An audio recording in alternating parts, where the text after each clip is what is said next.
What's going on, RotoBallers? Dave here, back post NFL draft, and I thought it would be a good idea to check in on our award-winning rankings to see how your fantasy football drafts might shake out in the first round. So this is the top 12 players currently in our full PPR rankings. Let's start at the back, and you might be a little shocked to see a name of a player who's never taken an NFL snap.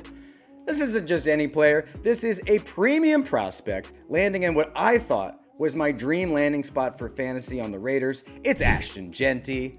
I mean, this little bowling ball, this MJD 2.0 is in the perfect situation. Geno Smith is his quarterback, a serviceable veteran who can move the ball and loves to hand it off. You know who loves to hand it off more than Geno Smith? Geno Smith's old coach, Pete Carroll, who's now the Las Vegas Raiders coach, with an OC in Chip Kelly. Very innovative, moves a fast-paced offense. I absolutely love this landing spot. He's a smash at the end of round one for me. We move on to number 11. It's Nico Collins, who I was shooting up my draft board before the NFL draft, but let's be real. Texans did spend some heavy draft capital on some wideouts. A guy, Jaden Higgins, who my comp was Nico Collins, so we kind of have a Nico Collins clone on the other side. They did spend a third-round draft pick on Jalen Knoll, who is another player I like, speedy guy, could use him out of the slot. A lot of mouths to feed there now. John Mechie is still there, but let's be real, Nico Collins is going to get his. Number 10, Brian Thomas Jr. Again, this is a little rich for my blood. I keep talking about this with Travis Hunter edition, but all this depends on Trevor Lawrence, right? If you think Trevor Lawrence is the real deal, then this price tag on Brian Thomas Jr. is absolutely worth it. Me personally, I have some reservations, so I'm not sure how it's going to work out with Travis Hunter and Brian Thomas Jr.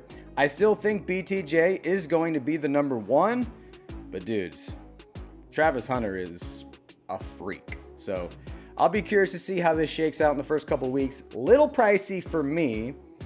I'd much rather have these next two names. Apparel Alliance.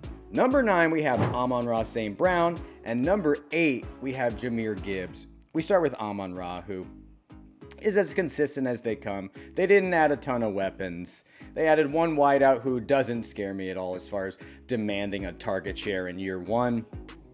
Amon-Ra is super safe in PPR. This is like a total floor play. They always say you can't win your fantasy football drafts in round one, but you can absolutely lose it.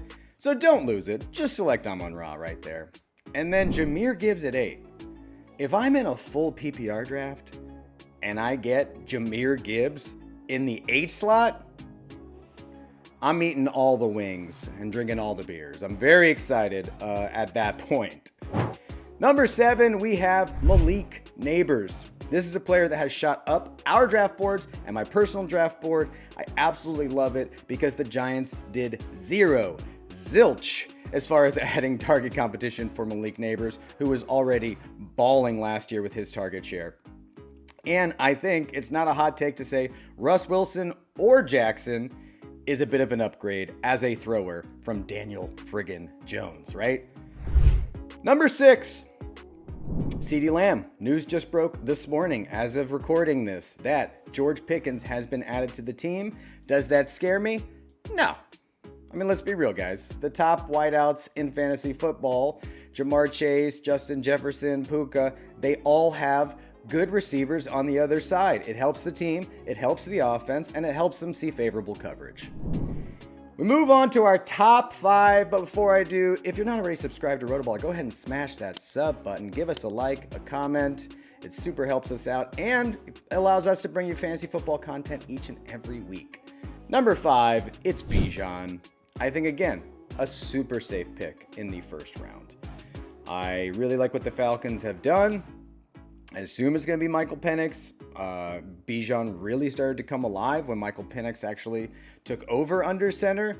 And this is a guy who I think still hasn't hit his ceiling. Bijan Robinson still has room to grow. And I think this is the season he's going to do it. Number 4, Puka. Brought him up earlier. I'm not really scared of Davon Adams. I think at this point in his career, I think he's going to kind of be what Cooper Kupp was maybe a year or two ago. And that's Puka's best season. I mean, I think Puka is an absolute freak. He dealt with injuries last year, so we're forgetting just how good that guy is. This is a smash for me, especially in PPR at number 4. Top 3. We got a running back at 3, which means this is the last of the running backs. It's Saquon Barkley.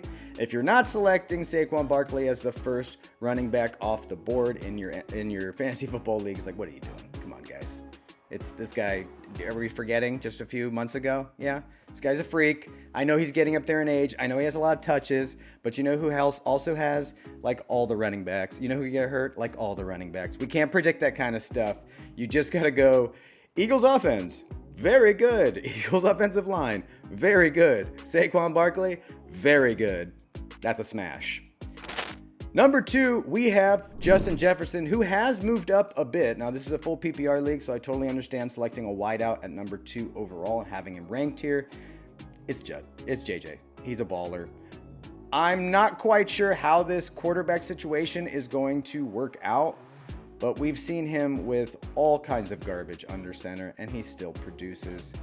I will definitely be checking this offseason to see the health of all these quarterbacks and who they end up starting. But yeah, Justin Jefferson, number 2. I love it. And let's not wait any longer. You know who number 1 is.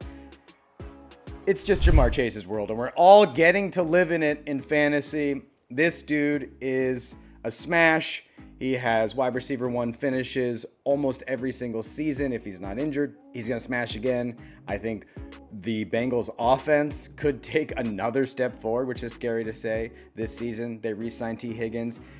Jamar Chase produces the most fantasy points when T. Higgins is actually on the field. So this is good for the Bengals, and it's good for Jamar Chase. That's our top 12. How do things shake out for you? Throw them in the comments, and I'll see you next week.